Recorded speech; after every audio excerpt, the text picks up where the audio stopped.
क्या आप भी ऐसा ही फेज से गुजर रहे हो जहां हर दिन एक बैटलफील्ड बन चुका है। सुबह उठते ही दिमाग भागता है या तो कल की गलतियों की तरफ या कल के डर की तरफ।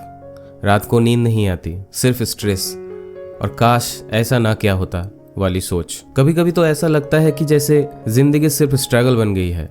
एक बार फेल हो जाओ तो दिमाग खुद ही रिपीट करता है तू किसी काम का नहीं है, और हम उस आवाज़ को सच मान लेते हैं। पर सच तो कुछ और है। हर नेगेटिव थॉट्स जो आपको तोड़ रहा है शायद वो आपका सोचने का तरीका है, ना कि असली सच। मतलब आपका माइंड आपको धोखा दे रहा है और आप उसे अपना ट्रूथ समझे बैठे हो। और सबसे डेंजरस बात क्या है, आप उस धोखे के साथ इतने कंफर्टेबल हो गए हो कि आपको लगता है मैं तो ऐसा ही हूँ। क्या हो अगर मैं आपको कहूँ कि ये नेगेटिव सोच का एक इल्यूशन है, एक आदत जो बदली जा सकती है। क्या हो अगर दिमाग को वापस रिवायर किया जा सके, बिना ड्रग्स, बिना थेरेपी के, सिर्फ एक नए पर्सपेक्टिव के साथ। अगर ये बातें आपके दिल को छू रही है तो आप सही जगह पर हो। अब वक्त है उन थॉट से मुकाबला करने का जो आपको हर दिन स्ट्रेस, गिल्ट और फेलियर देते हैं। तो चलिए शुरू करते हैं। Chapter 1, the nature of negative thinking. Negative thinking कोई सिंपल हैबिट नहीं है, ये एक डीप इमोशनल पैटर्न है जो आपके सबकॉन्शियस तक घुसा होता है। हर बार जब आप खुद से कहते हो मैं ये काम नहीं कर सकता या मेरे साथ हमेशा बुरा ही होता है, आप अपने ब्रेन को वैसा बनाने की ट्रेन कर रहे हो। इस चैप्टर का कोर मैसेज ये है कि नेगेटिव थॉट्स आपके बिलीफ बन जाते हैं और बिलीफ आपकी रियलिटी बन जाती है। ये सोच सिर्फ मूड नहीं खराब करती, ये आपका फ्यूचर डिसाइड करती है। Why this chapter is so important. सोचने वाली बात यह है, अगर हर दिन आपका दिमाग आपके अगेंस्ट काम कर रहा है तो आप अपने आप से ही लड़ रहे हो। नेगेटिविटी आपकी प्रोडक्टिविटी, रिलेशनशिप और सेल्फ स्टीम सब कुछ खत्म कर रहे हैं। और वर्स्ट पार्ट क्या है कि आपको पता भी नहीं चल रहा है कि इसमें आप फंस चुके हो। जब तक आप इस थॉट लूप को समझोगे नहीं तब तक आप उससे बाहर भी नहीं निकल पाओगे। क्या करना चाहिए? नोटिस करो कि कब और किस सिचुएशन में नेगेटिव थॉट्स ऑटोमेटिकली ट्रिगर हो रहा है। हर नेगेटिव सोच को चैलेंज करो, क्या यह सच में है? अपने माइंड के ऑटो पायलट को कंट्रोल में लो। ऑब्जर्व करो, रिएक्ट मत करो। नेगेटिव थॉट्स को ट्रूथ मत मान लेना। हर बार उस सोच के साथ इमोशनल अटैचमेंट मत बनाना, मैं तो ऐसा ही हूँ कहकर गिव अप मत करना। इस चैप्टर में बताया गया है कि नेगेटिव थिंकिंग ब्रेन की डिफ़ॉल्ट मैकेनिज्म हो सकता है, स्पेशली जब आप स्ट्रेस, ट्रॉमा या फेलियर फेस कर रहे हो। ऑथर ये भी कहता है कि हम नेगेटिव थॉट्स को प्रोटेक्ट करते हैं जैसे वो हमें सेफ रख रहे हो, लेकिन सच बात तो यह है कि वो सिर्फ हमें स्टक कर रहा है। उनका कहना है you can't change what you don't notice. ये चैप्टर ये समझाता है कि नेगेटिव थिंकिंग आपके कंट्रोल के बाहर नहीं है, बस आपने उसे ऑब्जर्व करना छोड़ दिया है। सोच बदलेगी तभी जिंदगी बदलेगी। जब आप अपने थॉट्स को कमांड दोगे तभी आप स्ट्रेस, फियर और फेलियर के लूप से बाहर निकल पाओगे। Chapter 2, why you believe every thought.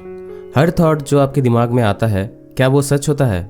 नहीं, पर फिर भी हम उसे सीरियसली ले लेते हैं जैसे वो भगवान की आवाज़ हो। इस चैप्टर का मेन मैसेज ये है कि आप हर थॉट को ट्रूथ मान लेते हो क्योंकि आप उसे क्वेश्चन नहीं करते।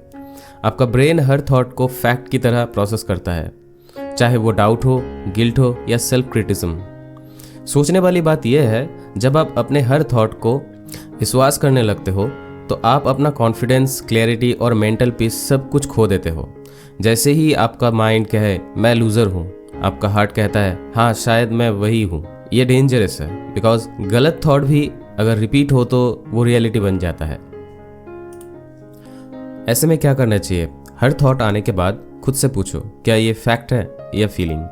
अपने थॉट्स को ऑब्जर्वर की तरह देखो, जज की तरह नहीं। Question every voice in your head, specially the negative ones. इस चैप्टर में किताब एक एग्जाम्पल देता है एक इंसान का जो स्टेज से उठने से पहले ही थॉट आता था मैं स्टेज पर गया तो लोग मुझे हंसी का सब्जेक्ट बना देंगे। जब उसने थॉट को चैलेंज किया तो उसे रियलाइज़ हुआ कि कभी ऐसा कुछ हुआ ही नहीं, ये सिर्फ उसका माइंड का क्रिएटेड फियर था। वो डर उसकी पास्ट मोमेंट के लिंक था, लेकिन उसका रियल बेस कोई नहीं था। और तब से वो हर स्टेज, हर शो पे परफॉर्म करता है, स्पीच देता है। ये चैप्टर एक मिरर की तरह है जो दिखाते हैं कि आपका थॉट का सच होना ज़रूरी नहीं, पर उस पर विश्वास बनाना डेंजरस है। जब आप हर वॉइस पर भरोसा करना छोड़ दोगे तभी आप अपने दिमाग के मास्टर बनोगे, सर्वेंट नहीं। Chapter 3, cognitive distortion lies your brain tells you. कभी सोचा है कि आपका दिमाग कभी कभी ऐसा झूठ सुनाता है जो रियल लगता है कि उनका असर पूरे मूड, बिहेवियर और लाइफ डिसीजन तक दिखाई देता है। ये चैप्टर ये बताता है कि कैसे आपका ब्रेन आपके साथ माइंड गेम खेलता है बिना आपके नोटिस किए। जैसे सब कुछ या तो परफेक्ट होना चाहिए या बेकार है, या फिर एक बार फेल हो गया तो आप लूजर हो। ये डिस्टॉर्टेड सोच रियलिटी को तोड़ मोड़ के दिखाती है और हम उसे अपना ट्रूथ मान लेते हैं। आप सोच भी नहीं सकते कि एक छोटी सी ट्विस्टेड सोच जैसे सब मुझे इग्नोर करते हैं आपको कितना इमोशनली डैमेज कर सकते हैं। इन डिस्टॉर्शंस की वजह से आप अननेसेसरीली हर्ट फील करते हो, अपने आप को ब्लेम करते हो और उस सिचुएशंस का गलत मतलब निकालते हो। ये चैप्टर एक आँख खोलने वाली रियलिटी चेक है। आपका दिमाग हर बार सच नहीं बोलता। ऐसे में क्या करना चाहिए? आइडेंटिफाई करो कौन से डिस्टॉर्टेड पैटर्न बार बार रिपीट हो रहा है। उन्हें चैलेंज करो, क्या हर चीज़ वही इतनी एक्सट्रीम है? सिचुएशंस को न्यूट्रल तरीके से एनालाइज करो। क्या करना नहीं चाहिए? ब्लैक एंड वाइट सोचना, या तो 100% परफेक्ट या 0। फ्यूचर प्रिडिक्ट कर लेना बिना फैक्ट्स के, ज़रूर कुछ बुरा होगा, ऐसे टाइप। अपनी फीलिंग्स को फैक्ट समझ लेना। इस चैप्टर में ऑथर कहते हैं कि डिस्टॉर्शन इमोशनल सर्वाइवल मैकेनिज्म होते हैं, पर ये हमेशा हेल्पफुल नहीं होते। ऑथर ये भी कहता है आपका ब्रेन एक शॉर्टकट लेने की कोशिश करता है, क्विक जजमेंट बनाता है, पर इमोशनल ट्रूथ और लॉजिकल रियलिटी में फ़र्क होता है। Chapter 4 breaking the cycle of overthinking. कभी आपने ये महसूस किया कि एक सिंपल सी बात लेके आपका दिमाग उसे इतना बड़ा बना देता है कि आपके कंट्रोल से बाहर चले जाती है? ये चैप्टर बताता है कि ओवर थिंकिंग एक प्रॉब्लम नहीं है, ये एक एडिक्टिव हैबिट है। ऐसी हैबिट जो आपको लगता है कि सोल्यूशन ढूंढ रही है, लेकिन असल में वो सिर्फ आपको मेंटल मेज में फंसा देती है। हर बार जब आप सेम बात को बार बार रिपीट करते हो, आप अपने ब्रेन को रीइंफोर्स करते हो। ये इंपॉर्टेंट है, चाहे वो गलती हो, रिजेक्शन हो या फ्यूचर का डर। ओवर थिंकिंग का सबसे बड़ा नुकसान ये होता है कि आपकी एक्शन मर जाता है। आप इतना सोच लेते हो कि कुछ बार एक्शन ही नहीं ले पाते, एंड इवेंचुअली क्या करना चाहिए था सोच सोच के आप खुद को ब्लेम करने लगते हो। आप फिजिकली प्रेजेंट होते हो पर मेंटली हर जगह पास्ट की गलतियों में या फ्यूचर की डर में, और ये कांस्टेंट मेंटल लूप आपकी एनर्जी, स्लीप और कॉन्फिडेंस सब कुछ खा जाते हैं। ऑथर कहते हैं कि ओवरथिंकिंग एक इल्यूशन है, जैसे आप सोच के फ्यूचर फिक्स कर लोगे। ऑथर कहता है कि ओवरथिंकिंग इज डिस्क्विज्ड फियर, और हर बार जब आप उस साइकिल में जाते हो आप अपने आप को हेल्पलेस बना लेते हो। उनका कहना है the goal is not to stop thinking, it's to think intentionally.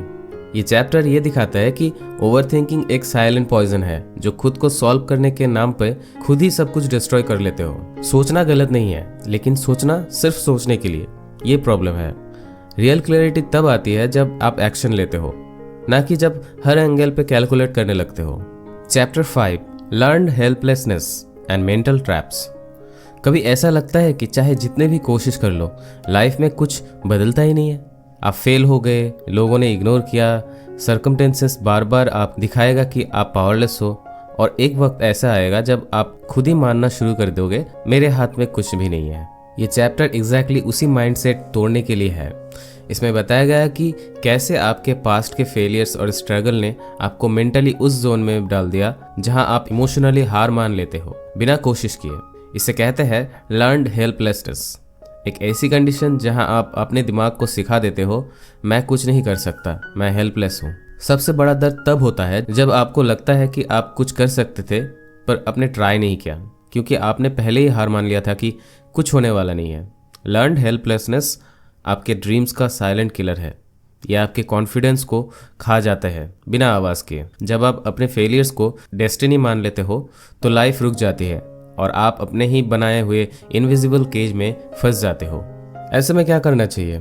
Acknowledge करो कि पास्ट फेलियर्स का मतलब ये नहीं कि फ्यूचर भी वैसे ही होगा।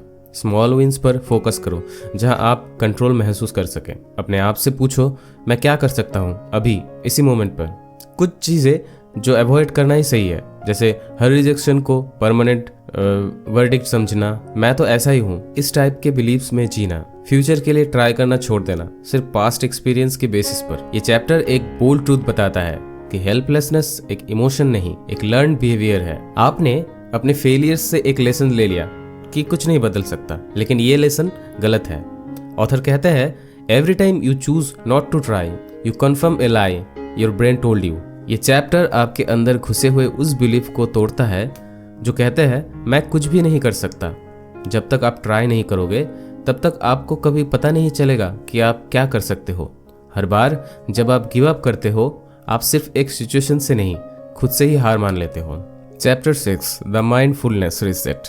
कभी कभी जिंदगी इतनी तेज भागती है कि हम खुद से ही दूर हो जाते हैं। सोचते कुछ और है, फील कुछ और करते हैं और रिएक्ट कुछ और। इस बेचैनी का एक ही सोल्यूशन है, माइंडफुलनेस, यानी अपने आप में वापस आना। ये चैप्टर एक रिमाइंडर है कि प्रेजेंट मोमेंट ही असली पावर है। जो हो चुका है उससे छोड़ना, जो आने वाला है उसकी चिंता छोड़कर सिर्फ अभी में रहना, यही हीलिंग का रास्ता है। ये जानना इतना इंपॉर्टेंट क्यों है? क्योंकि नेगेटिव थॉट्स का सबसे बड़ा फ्यूल होता है उन्हें बिना सोचकर एक्सेप्ट कर लेना।